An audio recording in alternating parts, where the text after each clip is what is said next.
पुन्हा रिक्षात बसलोय तर चाललोय MIDCला सर्व्हिस स्टेशनला। इकडून हार्डली मला वाटतं 5 मॅक्स टू मॅक्स 10 मिनिटं लागतील सिग्नल लागला तर आपल्या गाडीचं काम पूर्ण झालेलं आहे, कंप्लीट गाडी चकाचक एकदम व्यवस्थित। तर काय माहित काय झालं, आता पुन्हा ABS लाईट दाखवायला लागली आहे गाडी आणि आता तीच वॉरंटी एक्सटेंड करून 4 आणि 5 वर्ष म्हणजे 2 वर्षाची वॉरंटी मिळते तुम्हाला।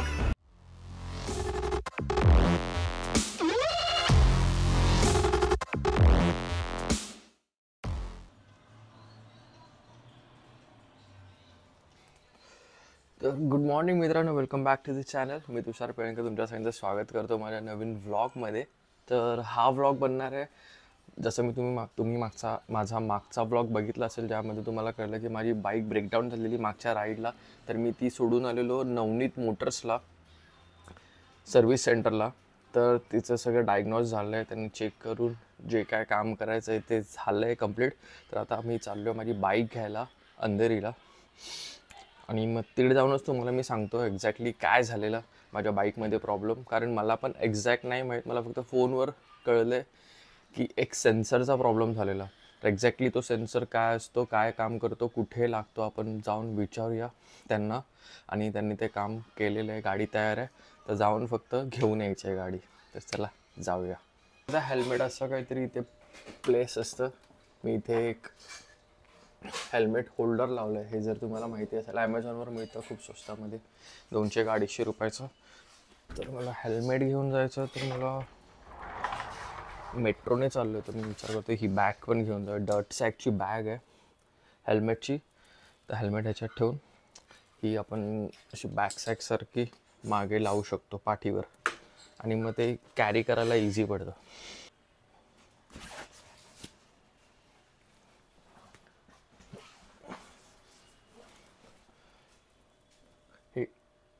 हे असं दिसतं बॅकपॅकसारखे आणि हेल्मेटचं वजन पण नाही आहे हातात।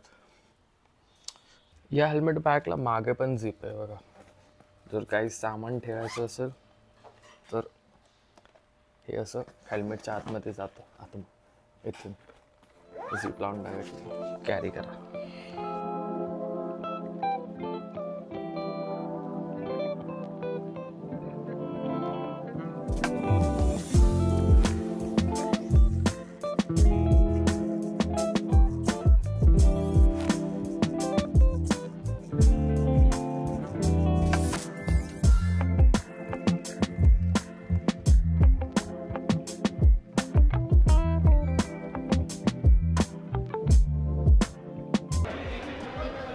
विमानतळ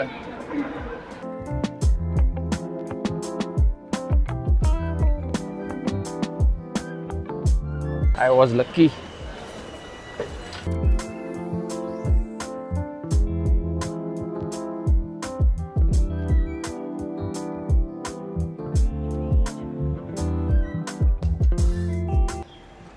खूप सारी लाईन लागली आहे इकडे मेट्रोमध्ये एंटर, त्या बाजूची मेट्रो आली। मी ते ह्या बाजूलाच उभं राहिलो आहे, बसून जायचं आहे मला, नाही उभं राहायचं।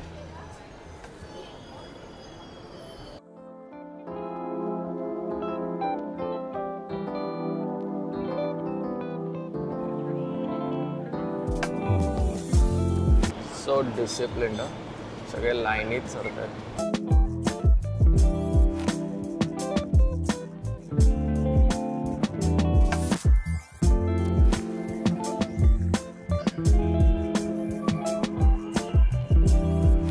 तर मी उतरलो एअरपोर्ट रोड स्टेशनला, कारण मला अंधेरी MIDC मध्ये जायचं आहे। खालून रिक्षा पकडेन आणि MIDCला जाईन।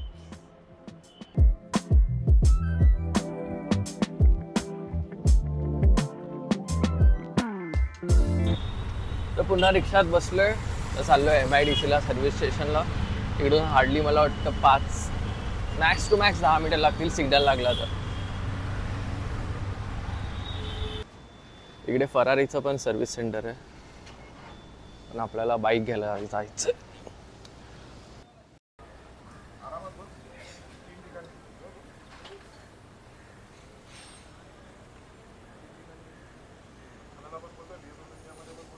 तर आपल्या गाडीचं काम पूर्ण झालेलं आहे, कंप्लीट गाडी चकाचक एकदम व्यवस्थित चालू झालेली आहे। त्यांनी टेस्ट ड्राईव्ह पण घेतली हा जो सेन्सर आहे, हा सेन्सर दिसतोय, हा सेन्सर गेलेला, हा सेन्सर चेंज झाला आपला. आणि हे कवर पण माझं चेंज झालं वॉरंटीमध्ये. मी तुम्हाला फोटो दाखवून, इकडे साईडला कुठेतरी फोटो येईल, कारण हे पूर्ण ह्याचा पर्यंत असं सगळं कलर उडालेला, कशाने काय माहीत नाही. तर मी ते वॉरंटीसाठी विचारलेलं, तर नशीबमध्ये चांगलं आहे की माझं ते कवर पण वॉरंटीमध्ये क्लेम झालंय. मला 0 रुपयाचा खर्च आलाय बाईकला. Big thumbs up to BMW Motorrad and Navneet Motors.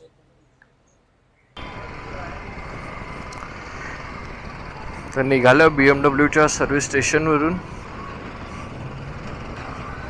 Navneet motors.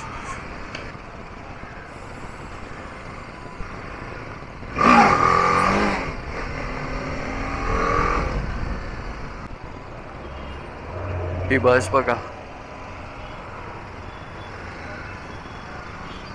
तर मला तुम्हाला एक इम्पॉर्टंट इन्फॉर्मेशन द्यायची, एक चांगली न्यूज सांगायची आहे. जे कोण GS 310, कुठलीही बाईक असू दे, म्हणजे 310 GS असू दे किंवा R असू दे किंवा जी स्पोर्ट्स बाईक आहे ते RR असू दे, जर तुमचे 1000 दिवस झाले नसतील from the date of purchase, तर तुम्हाला एक्सटेंडेड वॉरंटी मिळते. आणि त्यांनी एक्सटेंडेड वॉरंटीचे रेट पण फार कमी केले आहेत. आधी काहीतरी 16-17 हजार रुपयाची होती, आता म्हणजे तुमची ऑलरेडी कंपनीकडून 3 वर्षाची वॉरंटी येते. आणि आता तीच वॉरंटी एक्सटेंड करून 4 आणि 5 वर्ष म्हणजे 2 वर्षाची वॉरंटी मिळते तुम्हाला फक्त 7,000 रुपयामध्ये. मित्रांनो, मी ती घेऊन टाकली वॉरंटी 7,000 रुपयाची, कारण ती वर्थ इट आहे. माझा जो सेन्सर तुम्ही बघितला, जो गेलेला वॉरंटीमध्ये क्लेम झाला, त्या सेन्सरची किंमत 5,000 रुपये आहे. आणि लेबर पकडा, BMWचं लेबर तुम्हाला माहिती आहे किती असतं. पण मला काही पैसे लागले नाही, कारण माझी गाडी वॉरंटीमध्ये होती. म्हणून मी माझी वॉरंटी एक्सटेंड करायचा पण तिथल्या तिथे निर्णय घेतला. आणि तो निर्णय माझा बेस्ट असणार आहे, कारण 7,000 रुपये म्हणजे काहीच नाही आहे. एखाद दुसरा सेन्सर तुमचा चेंज झाला तरी तुमचे 7,000 रुपये वसूल होतात. हे सगळी स्विच येतात, हे पण खूप एक्सपेन्सिव्ह येतात. मला तिकडचे जे एम्प्लॉई आहे त्यांनी सांगितलं, हे सगळे स्विच काहीतरी, हा पूर्ण जो सेट आहे हा 12,000 रुपयाचा आहे. तुमची लाईट कवर होते, तुमचे सगळे सेन्सर कवर होतात, इंजिन कवर होतं त्यामध्ये. तर वर्थ इट आहे. मी तर बोलीन सगळ्यांनी घ्या. जर कोणाकडे नसेल तर नक्की कॉन्टॅक्ट करा सर्व्हिस स्टेशनला BMWच्या आणि घ्या ती वॉरंटी. खूप महत्त्वाची आहे. तुमचे 7,000 वसूल होतील, बाकी तुमच्यावर आहे. तर काय माहीत काय झालं, आता पुन्हा ABSची लाईट दाखवायला लागली आहे गाडी. सर्व्हिस सेंटरला परत फोन केलेला, तर ते बोलली या म्हणून मागे चेक करूया परत. बघूया जाऊन काय प्रॉब्लेम आहे.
आता निघालो आहे BMWमधून. ॲक्च्युली काय झालं, तर आता पोचले मी साकी नाक्याला.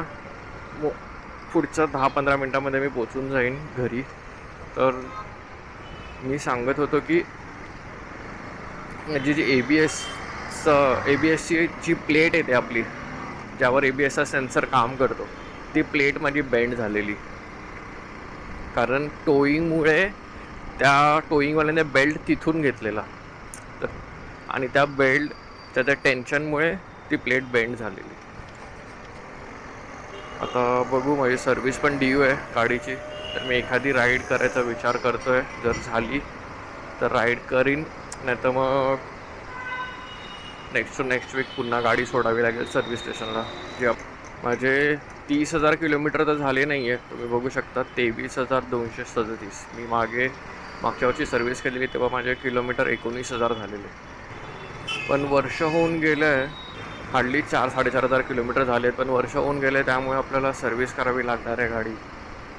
नाहीतर जर तुम्ही टाईम टू टाईम सर्व्हिस नाही केली तर तुम्हाला ते पुन्हा वॉरंटीमध्ये पण प्रॉब्लेम होऊ शकतो त्या गोष्टींचा.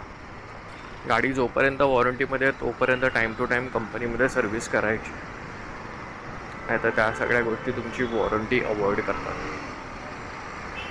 तर इथे मी आलो आहे बॅटरी चेक करायला बाईकची. एक्झाईटचं इथे दुकान आहे, त्यांच्याकडून आम्ही बऱ्याच बॅटऱ्या घेतल्या आहेत.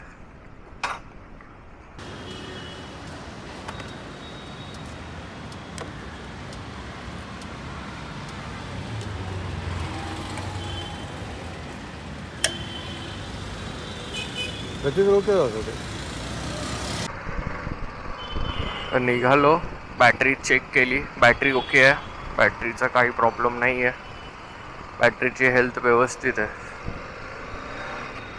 माझ्या घरापासून जवळच आहे एकदम.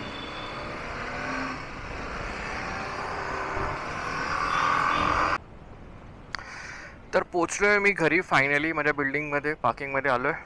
तर आपली कामं तर झाली आहेत, ऑल ओके गाडी आहे. आता मी काय काय कामं केली गाडीमध्ये ती सांगतो एकदा शॉर्टमध्ये.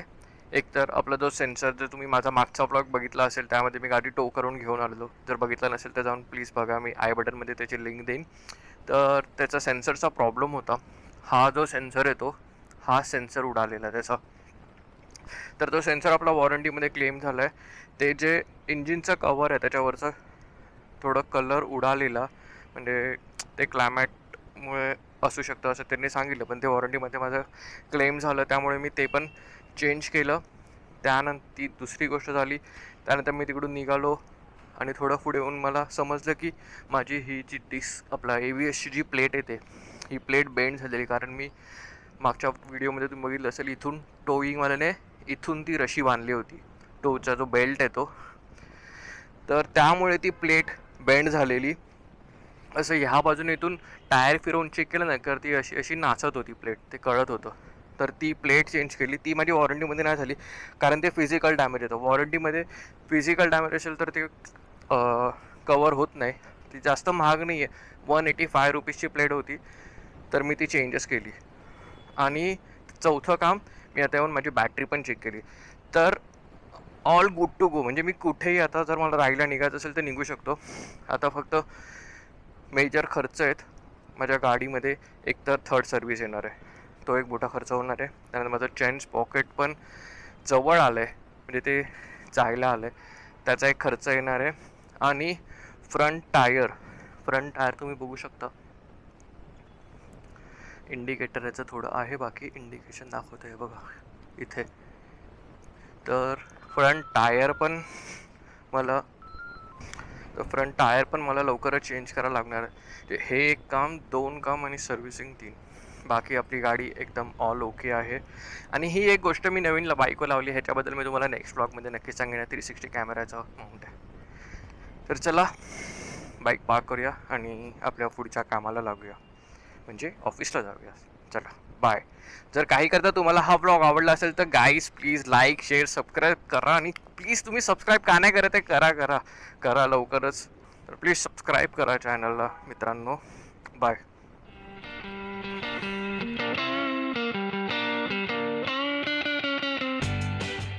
अजून एक इम्पॉर्टंट इन्फॉर्मेशन तुम्हाला देतो मित्रांनो, सगळ्या बाईकसाठी आहे.